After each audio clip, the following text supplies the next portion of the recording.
لا حول ولا قوة إلا بالله العلي العظيم. أعوذ بالله السميع العليم من الشيطان الرجيم.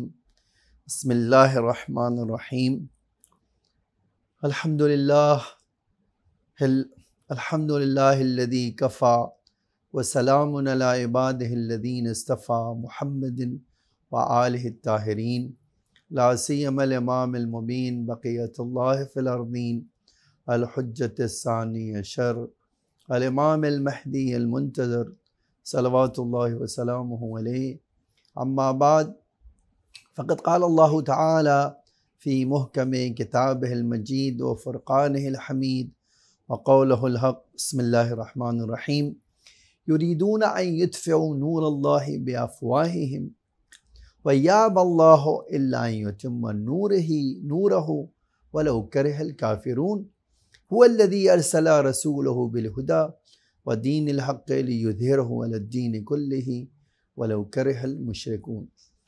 بات ہماری تھی اس بارے میں کہ یہ جو آیت ہے 31 اور 32 نمبر کی آیت، 31 نمبر کی آیت میں ارشاد ہوتا ہے کہ لوگ مشرکین جو ہے، کافرین جو ہے، اللہ کا نور بجھانا چاہتے ہیں اپنی پھونک مار کے، پھونکوں کے ذریعے سے اللہ کا نور بجھانا چاہتے ہیں، اور اللہ جو ہے ان کی اس بات کو پورا نہیں ہونے دے گا سوائے کہ اللہ اپنا نور مکمل کر دے. الا یتم نورہ، اللہ اپنا نور مکمل کر دے گا. ولو کرہ الکافرون، چاہے کافروں کو اچھا لگے یا نہ لگے. پھر یہ 32ویں آیت تھی، اور 33ویں آیت یہ ہے هو الذی ارسل رسولہ بالہدی ودین الحق لیظہرہ علی الدین کلہ ولو کرہ المشرکون. اللہ کی ذات وہ ذات ہے جس نے اپنے رسول کو ہدایت کے ساتھ بھیجا ہے اور دین حق کے ساتھ بھیجا ہے، تاکہ یہ دین حق اور ہدایت ساری دنیا کے اوپر، سارے مذاہب کے اوپر، سارے جو ہے ادیان کے اوپر غالب ہو جائے. ولو کرہ المشرکون، چاہے کسی مشرک کو اچھا لگے یا نہ لگے. خوب، یہاں سے ایک بحث جو ہے کرنا ہے، اور آپ کی خدمت بہت اہم بحث ہے، اس لیے ناظرین، مومنین، روزے داروں، آپ کی خاص توجہ چاہتا ہوں. پہلا نقطہ یہ ہے کہ اللہ یہ جو کہہ رہا ہے کہ هو الذی ارسل رسولہ بالہدی ودین الحق لیظہرہ علی الدین کلہ. اللہ کی ذات پاک ہے جس نے اپنے رسول کو ہدایت دے کر بھیجا ہے، ہدایت کے ساتھ بھیجا ہے اور دین حق کے ساتھ بھیجا ہے، تاکہ ساری دنیا پر یہ دین غالب آ جائے. چاہے اب ایک سوال ہے کہ دو طرح سے دین غالب آتا ہے. آج ہم یہ بات کہ مسلمان ساری دنیا میں ہیں، اس میں کوئی شک نہیں ہے، اور یہ بھی اس میں بھی کوئی شک نہیں ہے کہ سب سے زیادہ جو سازشیں دنیا میں ہو رہی ہیں وہ اسلام کے خلاف اور مسلمانوں کے خلاف ہو رہی ہیں. اس میں بھی کوئی دو. حتیٰ یہ جو ہے ابھی اسی سال کی بات ہے، اسلاموفوبیا اس حد تک لوگوں کے ذہنوں پہ غالب آ گیا تھا کہ وہ یعنی ان کو اندر ایک بیماری پیدا ہو گئی دشمنان اسلامی اسلام کے نام سے، بیچارے مسلمانوں پر حملہ کرتے تھے. ابھی اقوام متحدہ نے ایک قانون پاس کیا جس قانون کے مطابق مسلمانوں پہ جو ظلم ہو رہا ہے اس کو عوام گورنمنٹ کا قانون، گورنمنٹ کو چاہیے، حکومتوں کو چاہیے کہ وہ جا کر اس کے بارے میں بات کریں یا اس کو ختم کرنے کی کوشش کریں. تو میں اپنی یہ بات دلیل کے طور پہ کہہ رہا تھا کہ یہ ایک چیز اسلاموفوبیا اتنا لوگوں کے ذہنوں پہ چھا گئی ہے. اس کی وجہ کیا چھا گئی؟ اس لیے کہ وہ دیکھ رہے ہیں دھیرے دھیرے اسلام ہر جگہ اپنی جڑ مضبوط کر رہا ہے. آپ اندازہ نہیں لگا سکتے، آج یورپ جو ہے، خود یورپ میں سب سے زیادہ جو ریلیجن تیزی سے پھیل رہا ہے وہ اسلام ہے. امریکہ میں، دنیا کے ہر گوشے میں. تو ایک طرف سے اسلام پھیل رہا ہے، دوسری طرف سے دشمنان اسلام کوشش کر رہے ہیں اس کو مٹانے کی. اللہ کیا کہہ رہا ہے کہ میں اپنا مشن مکمل کر کے رہوں گا، میں اپنے دین کو ہر دین کے اوپر غالب کر دوں گا، میرا دین ہر دین کے اوپر چھا جائے گا، اور اگر کسی دین کا بول بالا ہوگا تو صرف اسلام ہوگا۔ اب ایک سوال ہے، یہ کیسے ہوگا؟ جواب اس کا یہ ہے کہ اللہ نے جو دین بھیجا ہے وہ انسان کے نیچر کو اور طبیعت کو ٹچ کرتا ہے، انسان کے دلوں کو چھو لیتا ہے، اس میں ایک ریالٹی پائی جاتی ہے، ایک سچائی پائی جاتی ہے۔ اب ہمیشہ ہوتا ہے جھوٹ کچھ دنوں تک تو سیڑھی کے سہارے، تھونی کے سہارے آپ کیا کر سکتے ہیں، حق کے اوپر ایسا دکھا سکتے ہیں کہ وہ جھوٹ کامیاب ہو گیا، لیکن سچائی یہ ہے کہ جھوٹ کبھی بھی کامیاب نہیں ہو سکتا۔ کامیاب اگر کوئی چیز ہوتا ہے تو وہ حق ہوتا ہے، حق کے علاوہ کبھی کوئی چیز کامیاب نہیں ہو سکتی ہے۔ اب یہی بات ہے کہ اللہ نے جو ہدایت دے کر بھیجی ہے، چونکہ قانون بنانے والا خدا ہے، وہ جانتا ہے اس کے بندے کو سب سے زیادہ کیا چیز کی ضرورت ہے۔ اسی لیے آپ دیکھتے ہیں آج ہم چاروں طرف سے یہ باتیں سنتے رہتے ہیں کہ اللہ نے چاہے دینی عقیدے سے متعلق قانون ہو، چاہے پریکٹیکل فروع دین سے تعلق رکھتا ہو، ایک ایسا دین اور سمپل دین بنا کر بھیجا ہے کہ جس کا ایک دلیل ہے، بیس ہے، فاؤنڈیشن ہے، اور وہ کیا ہے؟ فاؤنڈیشن خدا کی ذات ہے۔ یہ خدا کیا ہے؟ انسان کا بنانے والا ہے۔ اب اس نے ایسے قانون بنا کر بھیجا ہے جو ہر انسان کو اپنا گرویدہ بنا لے گا، اپنا عاشق بنا لے گا، اپنے فیور میں کر لے گا۔ اسی لیے ہم دیکھتے ہیں کہ ہر جگہ اتنی مخالفت کرنے کے باوجود اسلام کامیاب سے کامیاب تر بنتا جا رہا ہے۔ اور جیسے جیسے یہ علم جو ہے اور ٹیکنالوجی ترقی کر رہی ہے، جیسے جیسے کمیونیکیشن کے لیے سہولتیں اور آسانیاں فراہم ہو رہی ہیں، اسی طرح سے جیسے جیسے یہ کام ہو رہا ہے، اسی طرح جو ہے، جو ریالٹی کا چہرہ ہے، سچائی کا چہرہ ہے، وہ جتنے بھی منفی پروپگنڈے ہوئے ہیں ان سب کے باوجود خوب کیا کرتا ہے؟ ان سب کو پیچھے چھوڑ دیتا ہے، اپنا سچا چہرہ لوگوں کے سامنے لے آتا ہے، اور مخالفین، دشمنان اسلام جو حق کے راہ میں روڑے اکڑاتے ہیں، ان سب کو توڑ کر ختم کر دیتا ہے۔ یہی وجہ ہے کہ ہم دیکھتے ہیں کہ حق اور حق والے دھیرے دھیرے ہر جگہ چھا رہے ہیں، دشمن چاہے یا نہ چاہے۔ خوب اب کیوں؟ اس لیے کہ یہ جو مسئلہ ہے کہ اسلام آیا، حق کی طرف لے کر چلا، اب اس سے کوئی فرق نہیں تھا کہ تاریخ اس کے انگیسٹ میں جا رہی ہے یا اس کے فیور میں جا رہی ہے، اس سے کوئی بحث نہیں ہے۔ اب یہاں سے ایک بنیادی جو سوال رہ جاتا ہے اور جو سوال پیدا ہوتا ہے کہ یہاں پر ہدایت اور دین حق سے مراد کیا ہے؟ خوب جواب اس کا یہ ہے کہ خود اسی آیت میں کہا ہے کہ اللہ تعالیٰ نے اسلام کی کامیابی کی گارنٹی کہاں دی ہے؟ ہر جگہ دی ہے۔ کوئی ایسی جگہ نہیں ہے جہاں اسلام نے گارنٹی فراہم نہ کی ہو، بلکہ یہ گارنٹی اس طرح کی ہے کہ دیکھو، اگر حق کے طلبگار ہو تو ایک ایسا تمہیں حق بتاتا ہوں جو ہر جگہ غالب آئے گا۔ اسی لیے ایک عالم ایک اسکالر ہندوستان میں آتا ہے اسلام کی تحقیق کے لیے، مختلف مذاہب کی تحقیق کرنے کے لیے یہاں آتا ہے۔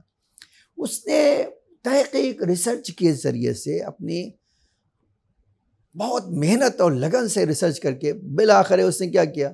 تمام مذاہب میں سے، تمام ریلیجن میں سے اسلام کو چن لیا، اور اس نے ایک کتاب لکھی، میں کیوں مسلمان ہوا۔ اور اس نے اس کتاب میں اسلام کی خوبیوں کو تمام دین میں، تمام مذاہب میں ایک ایک کر کے اس نے کیا کیا؟ واضح کیا، بتایا لوگوں کو۔ خوب اب آپ اسی میں سے دیکھیے، اس نے یہ نتیجہ لوگوں کے سامنے بیان کیا، اعلان کیا۔ وہ کہا تھا کہ اسلام ایک ایسا تنہا دین ہے جو تاریخ میں بھی آیا ہے اور آج بغیر کسی کمی اور زیادتی کے اپنی جگہ پر محفوظ ہے، اپنی جگہ پر پایا جاتا ہے، اس میں کوئی شک نہیں ہے۔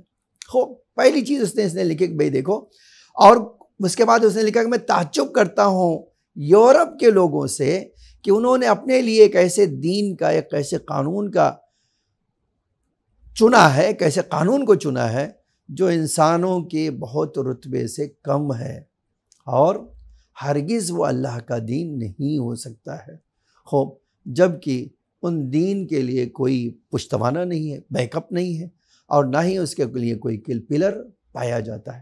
اس کے باوجود یہ کیسے ہوا کہ یورپ نے اس کو ایسے دین کو چن لیا؟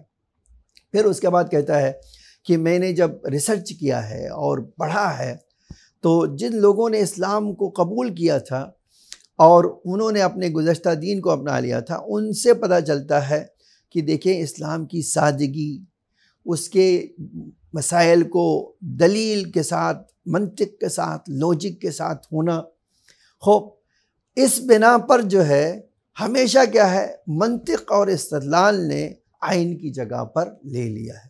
خوب پھر اس کے بعد کہتے ہیں، آپ دیکھیے یہ جو مسئلہ ہے یظہرہ علی الدین کلہ، یظہرہ اس آیت سے پتہ چلتا ہے عام طور سے جو جسمانی طاقت رکھتے ہیں اور ظاہری طاقت رکھتے ہیں۔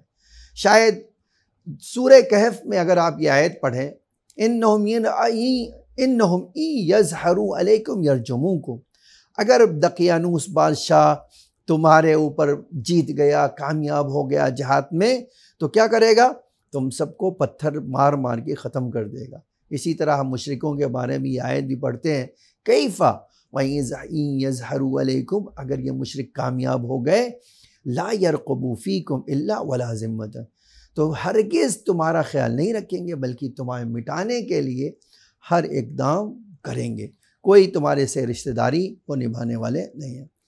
اسی بنا پر ہم دیکھتے ہیں کہ دیکھیے ایک طرف یہ ہے کفار کا طریقہ، مشرکین کا طریقہ، جو راستے سے بھٹک گئے ہیں ان لوگوں کا طریقہ یہ ہے، لیکن اسی کے مقابل میں ہم دیکھتے ہیں کیا اسلام کا طریقہ کیا ہے، ایک ایسی بات، ایک ایسی لوجک پیش کرے جو سب کے لیے قابل قبول ہے۔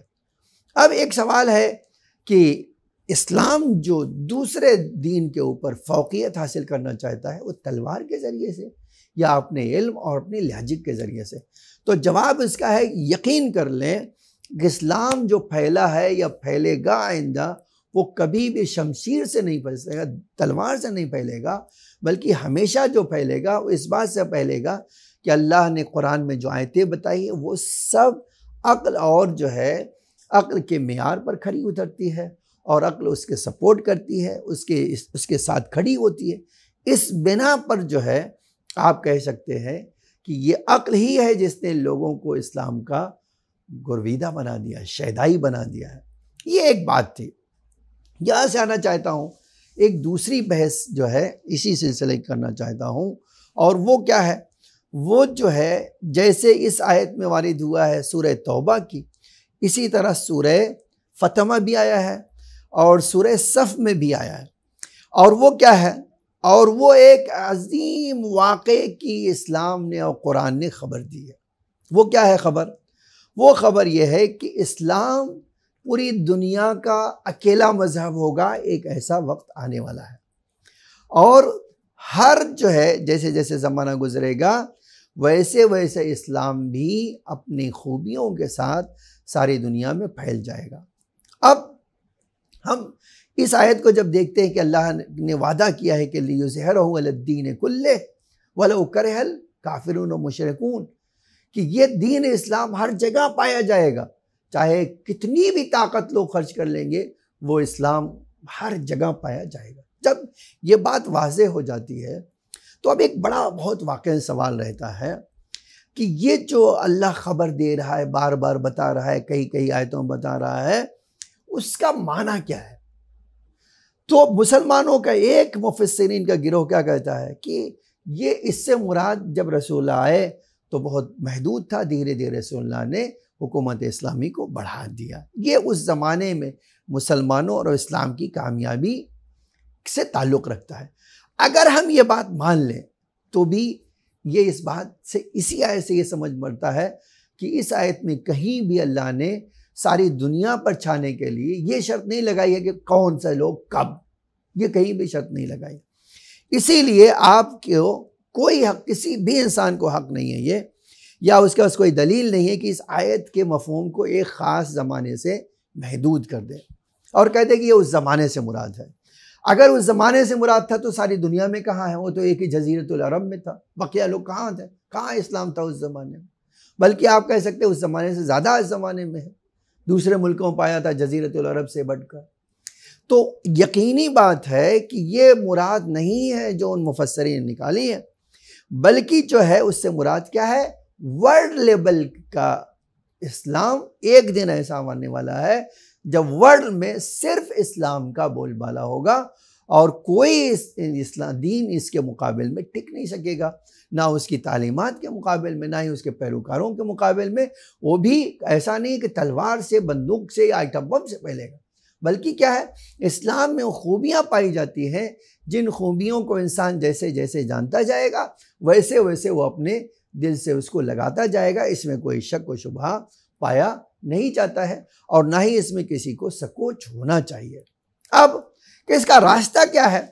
اب ہم شیعوں کسی کے پاس یہ راستہ کا جواب ہو یا نہ ہو، لیکن ہمارے پاس اس کا جواب ہے۔ اب ایک آپ مثال دیکھیے، ایک زمانہ تھا یورپ میں اسلام کو دین نہیں مانتے تھے، لیکن آج کیا ہے؟ تقریباً ہر یورپ ملک نے اسلام کو ایک ریلیجن قبول کر لیا۔ آج افریقہ، امریکہ میں سب سے زیادہ اسلام پھیل رہا ہے، اور وہ بھی اسلام لانے والے لوگ سارے اسکالرز اور بڑے سمجھدار ہیں، سائنٹسٹ ہیں۔ اس سے پتہ چل رہا ہے ایک دن آنے والا ہے کہ جہاں، لیکن یہ کیسے ہوگا؟ ہمارے پاس اس کا ایک خاکہ ہے۔ وہ خاکہ کیا ہے؟ ہمارے پاس رسول اللہ صلی اللہ علیہ وسلم سے لے کر آج تک، ٹھیک ہے، یعنی ہر امام نے 12 اماموں میں سے ہر ایک امام نے کیا کیا ہے؟ امام زمانہ علیہ السلام کے ظاہر آنے کی بشارت دی ہے، خبر دی ہے کہ امام زمانہ علیہ السلام عنقریب ظہور کریں گے۔ خوب، اور ان کا جو مشن ہوگا وہ مکہ نہیں ہوگا، ورلڈ لیول ہوگا، کہیں ایک ملک خاص نہیں ہوگا، ساری دنیا ہوگا۔ خوب، مرحوم طبرسی نے ایک روایت نقل کی ہے امام پنجم علیہ السلام سے۔ اس روایت میں یہ جملہ آتا ہے، ان ذالک یکون عند خروج، یہ اسلام جو ساری دنیا میں پھیل جائے گا اور ہر دین اس کے سامنے بونا ہو جائے گا، چھوٹا ہو جائے گا، اس کی اہمیت ختم ہو جائے گی، اس کے ماننے والے ختم ہو جائیں گے۔ امام پنجم نے فرمایا یہ اس وقت ہوگا جب ہم اہل بیت کا 12واں جو ہے وہ کیا کرے گا؟ پردے غیب سے باہر آئے گا۔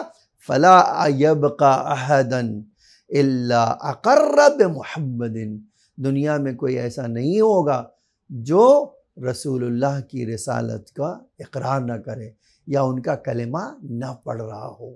خوب، یہ دیکھیں، یہ جو حدیث خود ہے ایک پورے پلان کو کہ اسلام کیسے ساری دنیا میں پھیلے گا، اس پلان کو اماموں نے ہمارے پیش کیا ہے۔ اب یہ وعدہ اللہ تعالیٰ نے قرآن میں دیا ہے، حدیثیں کہتے ہیں یہ وعدہ امام زمانہ علیہ السلام کے ذریعے سے پورا ہوگا۔ خوب، اب اس زمین پر کوئی ایسا نہیں ہوگا جس کو پیغمبر کی حقانیت کے بارے میں کوئی شک اور شبہ ہو۔ ایک اور حدیث، اسی ابھی ہم نے بات کی کہ مرحوم طبرسی نے ایک اور حدیث میں پیغمبر اکرم صلی اللہ علیہ وسلم سے اس طرح نقل کیا ہے، لا يبقى على ظہر الارض بیت مدر ولا وبر، کہتے دیکھو زمین پر کوئی گھر، چاہے وہ اینٹ پتھر کا ہو یا پھر خیمے کا ہو، کوئی ایسا گھر نہیں ہوگا جہاں پر کیا نہیں ہوگا، الا ادخلہ اللہ کلمۃ الاسلام، سوائے یہ کہ اسلام کا پرچم اس گھر میں داخل ہوگا، یعنی اس گھر کے اوپر اسلام کا پرچم پھہرے گا اور لہرائے گا۔ خوب، یہ ایک دوسری حدیث تھی۔ آپ یقین جانیں کہ روئے زمین پر جو یہ جملہ کہا گیا ہے، ایک اور حدیث میں امام صادق علیہ السلام نے، ہماری کتاب جو ہے اکمال الدین شیخ صدوق کی ہے، اس میں امام صادق سے اس آیت کی تفسیر اس طرح آئی ہے، واللہ ما نزل تعویلہا بعد، امام نے فرمایا ابھی جو اس آیت میں خداوند عالم نے اسلام کو ساری دنیا کا آئین اور مذہب قرار دیا ہے، خدا کی قسم ابھی اس کی تعویل، اس کی حقیقت سامنے ظاہر نہیں ہوئی ہے۔ وَلَا يَنزِلُ تَعْوِيلُهَا، اور اس کے معنی بھی اس وقت تک واضح نہیں ہوگا، یہ وعدہ اللہ کا اس وقت تک پورا نہیں ہوگا حتیٰ یخرج القائم علیہ السلام، یہاں تک کہ ہمارا آخری بیٹا پردے غیب سے باہر آئے گا، اور یہی نہیں باہر آئے گا بلکہ کیا کرے گا؟ فَإِذَا خَرَجَ الْقَائِمُ لَمْ يَبْقَ كَافِرٌ بِاللَّهِ الْعَظِيمِ، جب ہمارا بیٹا باہر نکلے گا، قیام کرے گا، تو دنیا میں کوئی اللہ کا انکار کرنے والا نہیں ہوگا، ایک اللہ کا ماننے والا ہر آدمی ہوگا، اور ساری دنیا میں لا الہ الا اللہ کا کلمہ پڑھا جائے گا۔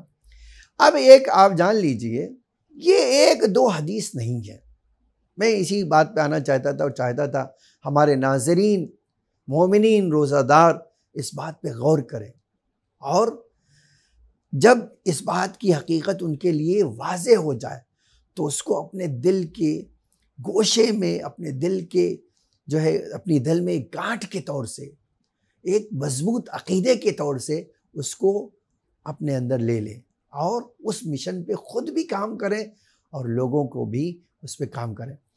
اب ہم جب یہ دیکھتے ہیں کہ یہ پورا ایک پوری حدیثوں کا سلسلہ ہے، چھوٹی چھوٹی باتیں اس میں کیسے کب ہوگا یہ ساری علامتیں بتائی گئی ہے، لیکن ہمیشہ کی طرح مسلمانوں کا ایک گروہ کیا کر رہا ہے؟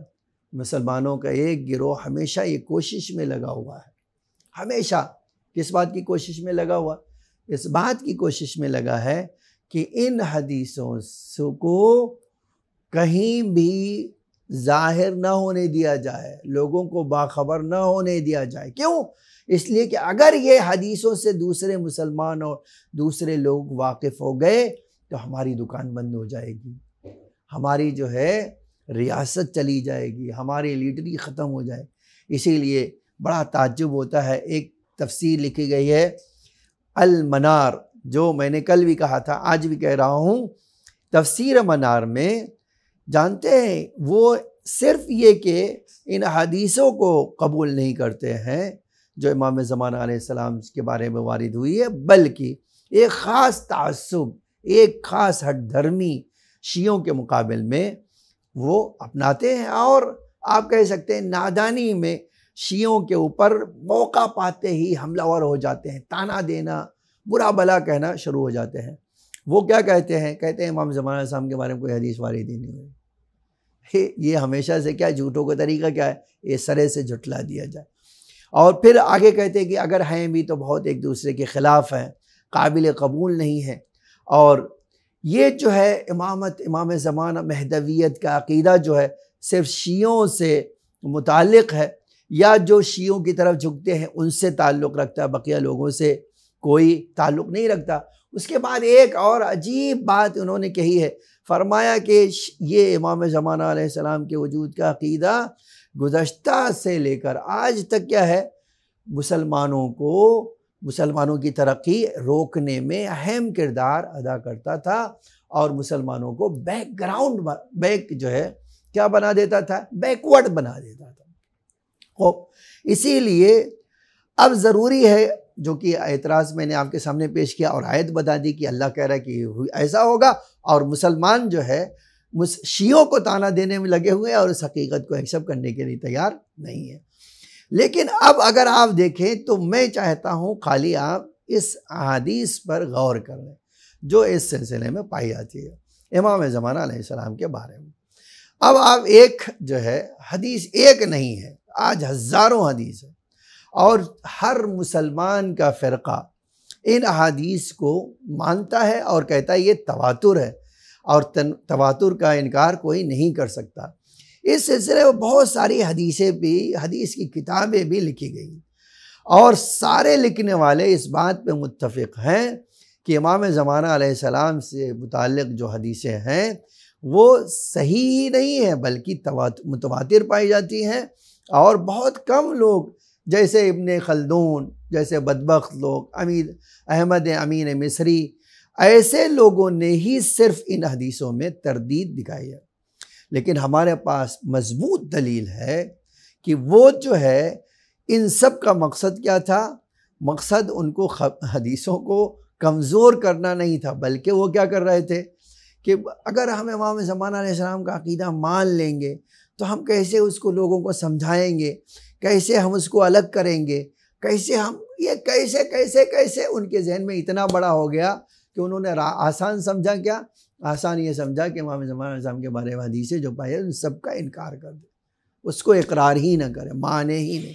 ان کو سب سے زیادہ یہ جو ہے یہ آسان لگا، اسی بنا پر ان لوگوں نے، ان دو چار لوگوں نے جو انگلیوں پر گنے جا سکتے ہیں، انہوں نے ان حدیث کے بارے میں غلط باتیں کی اور جھٹلانے کی کوشش کی۔ لیکن میں ایک عجیب بات کہنے جا رہا ہوں، آپ دیکھیے، رابطۃ العالم الاسلامی، وہابیوں نے ایک انجمن بنائی ہے جو سعودی میں اس کا مرکز، اس سعودی مرکز میں یہ جو نام اس ادارے کا کیا ہے؟ رابطۃ العالم الاسلامی۔ یہ جو ہے ہمیشہ یہ ادارہ جو ہے مسلمانوں کی طرف سے جہاں دنیا سے کوئی سوال کرتا ہے اس کا جواب دیتا ہے۔ اب انہی میں سے نائجیریا میں سے، بلکہ کینیا میں سے ایک بندہ تھا ابو محمد، اس نے جو ہے رابطۃ العالم الاسلامی سے ایک سوال کیا۔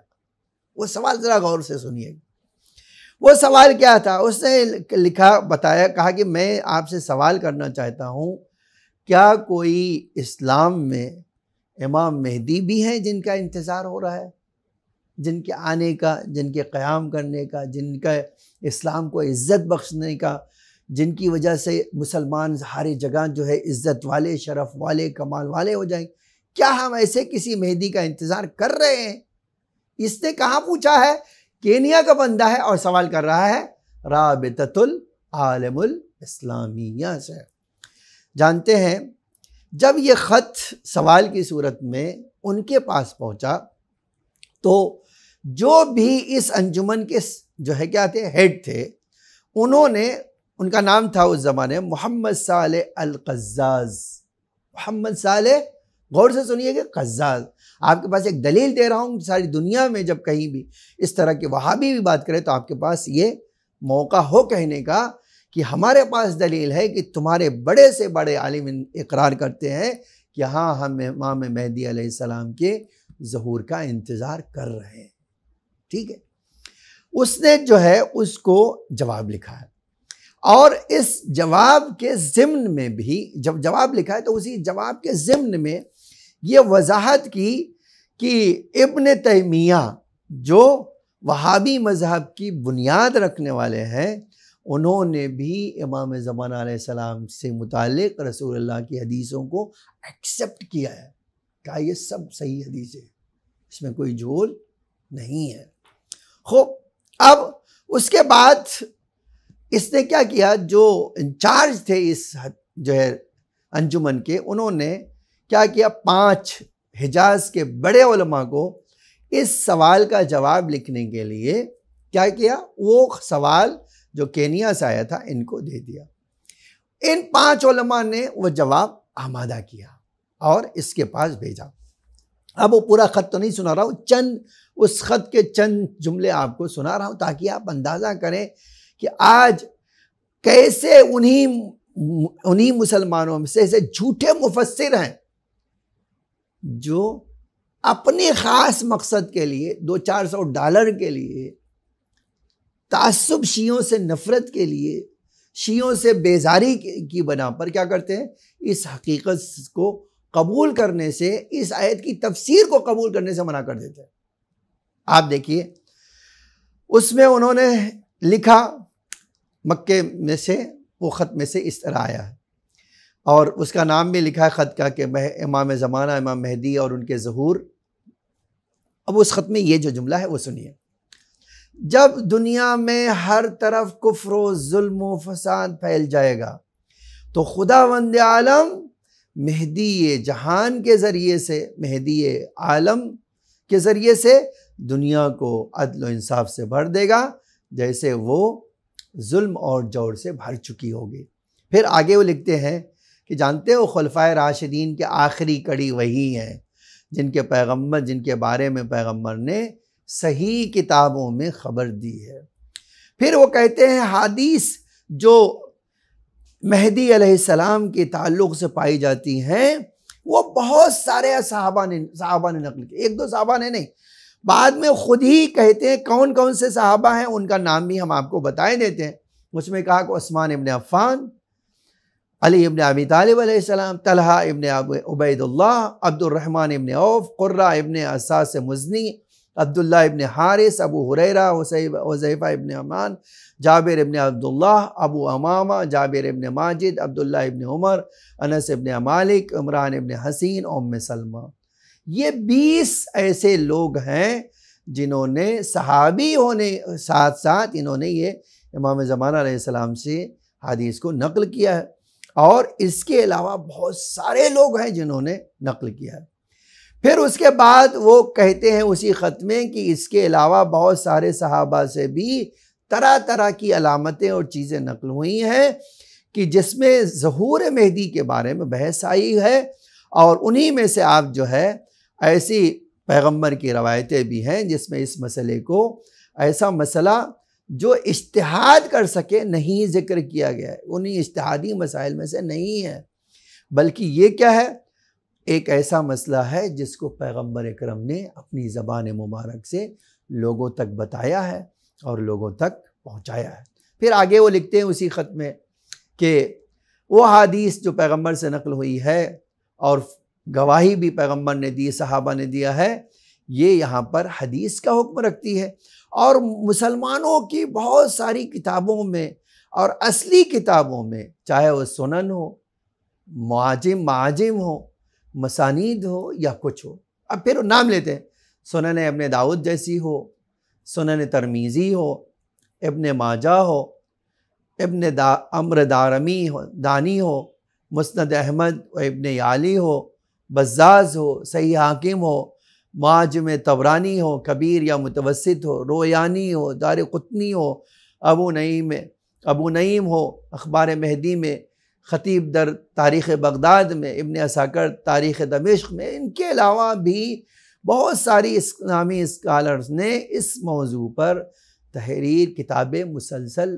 بڑی بڑی کتابیں لکھی ہیں۔ پھر آگے کہتے ہیں کہ دیکھو یہی نہیں کہ انہوں نے تالیف کیے، مثلا نام لیتے ہیں، کہتے ہیں اخبار المہدی، نام لکھنے والے کا ابو نعیم، ابن حجر سمی، یہ کتاب ان کی ہے القول المختصر فی علامات المہدی المنتظر، شوکانی اپنی کتاب التوضیح فی تواتر ما جاء فی المنتظر والدجال والمسیح، ادریس عراقی مغربی کتاب المہدی میں، ابو العباس ابن عبد المومن مغربی در کتاب الوہم مکنون فی رد علی ابن، انہوں نے ابن خلدون کے مقابل میں ان کے جواب میں ایک کتاب لکھ دی، اور جو اس سلسلے کی آخری کتاب لکھی ہے وہ مدینہ یونیورسٹی سے لکھی گئی ہے، جس کو کئی میگزین میں کیا کیا گیا ہے، چھاپا بھی گیا، پرنٹ بھی کیا گیا۔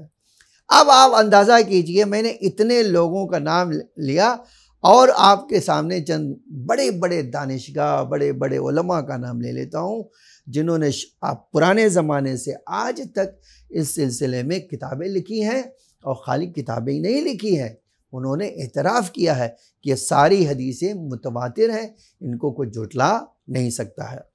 اب انہی میں سے ایک کتاب دیکھیے، السخاوی کتاب فتح المغیث، محمد ابن احمد صفاوینی شرح العقیدہ میں، ابو الحسن عبری مناقب شافعی میں، ابن تیمیہ نے اپنی کتاب فتوے کی کتاب میں، سیوطی نے حاوی میں، ادریس عراقی نے امام زمانہ کے بارے میں کتاب لکھی، شوکانی اپنی کتاب التوضیح فی تواتر ما جاء فی المنتظر، وضاحت ان حدیثوں کے بارے میں جو امام زمانہ علیہ السلام سے آ رہی ہے۔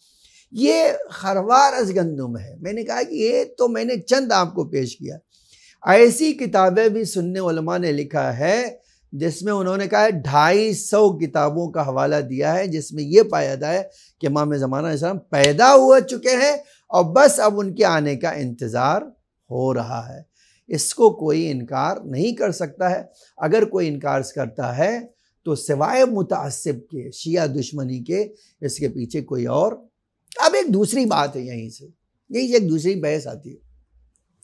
جس امام کے ظہور کا، جس مہدی کے ہم ظہور کا انتظار کر رہے ہیں، اس کے انتظار کا مطلب کیا ہے، اس کے انتظار کا فائدہ کیا ہے۔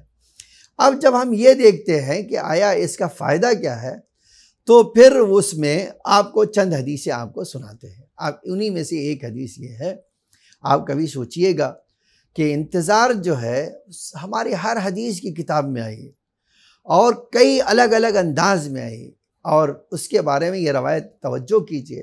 امام صادق علیہ السلام سے پوچھا، آپ اس آدمی کے بارے میں کیا کہتے ہیں جو لوگوں اماموں کی ولایت رکھتا ہو اور امام زمانہ علیہ السلام کی برحق حکومت کا انتظار کر رہا ہو، اور اس حالت میں وہ اس دنیا سے چلا جائے، آپ اس کے بارے میں کیا فرماتے ہیں؟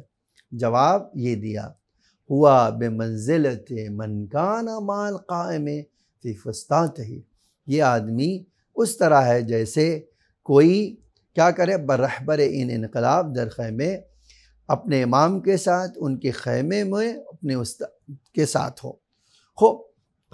اب آپ پھر امام خاموش ہو گئے، اور اس کے بعد ایک جملہ فرمایا، جیسے کوئی پیغمبر کے ساتھ جہاد کر رہا ہو۔ یہ کتنا بڑا عظیم ثواب ہے کہ اگر آج ہم کہتے ہیں، آج مسلمان کہتے ہیں یہ بدری تھے، پیغمبر کے ساتھ بدر میں لڑے، یہ فلاں احد میں لڑے، یہ فلاں جگہ لڑے، تو خالی جنگ کرنے سے جس کا کوئی رتبہ ہو سکتا ہے، امام زمان کیا ہے، امام صادق فرماتے ہیں آج کوئی امام زمانہ کا واقعی انتظار کرے اس کی طرح ہے، اس کا رتبہ اتنا بلند ہے۔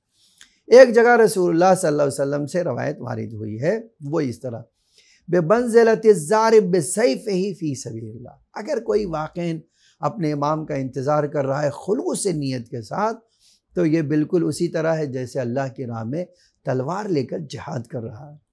ایک اور حدیث میں اس طرح، کمن قارع مع رسول اللہ بسیفہ، ایک ایسے آدمی کی طرح ہے جیسے کوئی رسول اللہ صلی اللہ علیہ وسلم کے ساتھ تلوار لے کے جہاد کر رہا ہو۔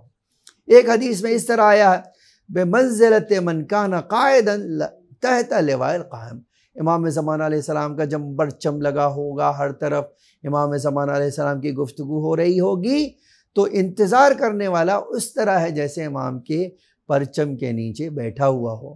ایک حدیث میں پیغمبر نے فرمایا، بمنزلت المجاہد بین یدی رسول اللہ، یہ اس مجاہد کی طرح ہے جو رسول اللہ کے ساتھ جہاد کے لیے بیٹھا ہوا ہے۔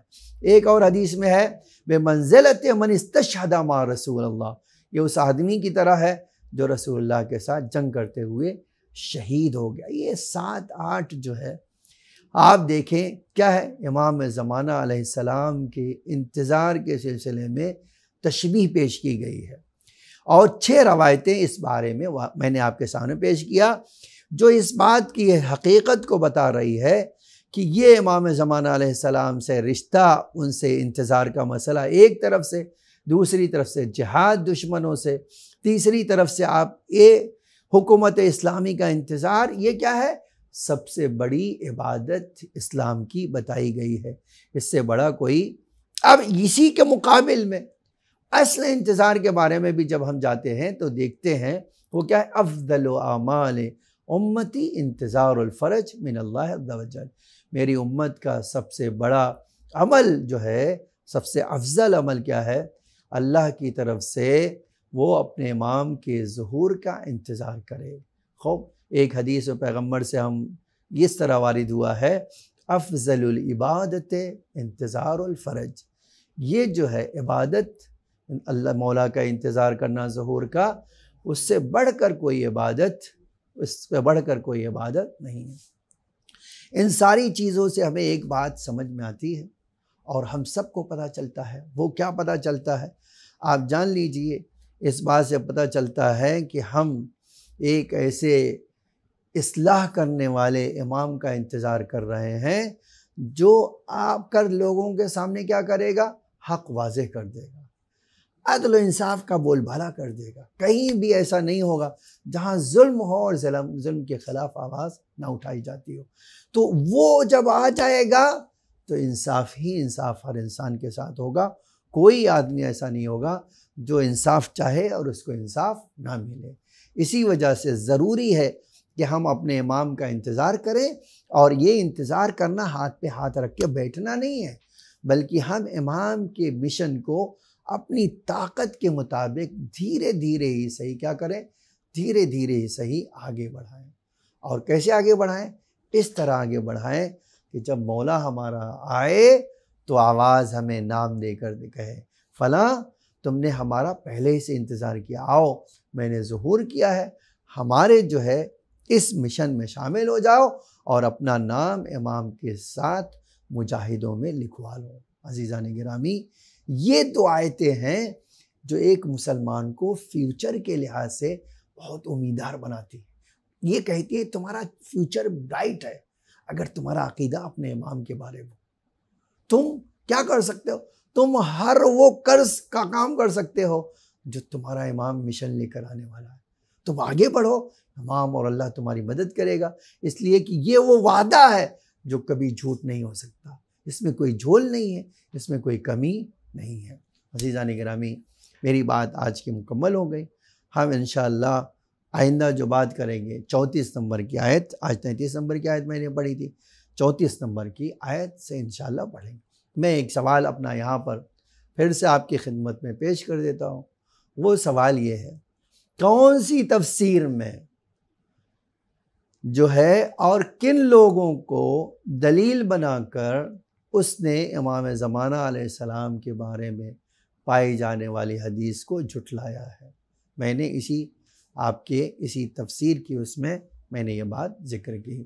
وآخر دعوانا ان الحمد للہ رب العالمین۔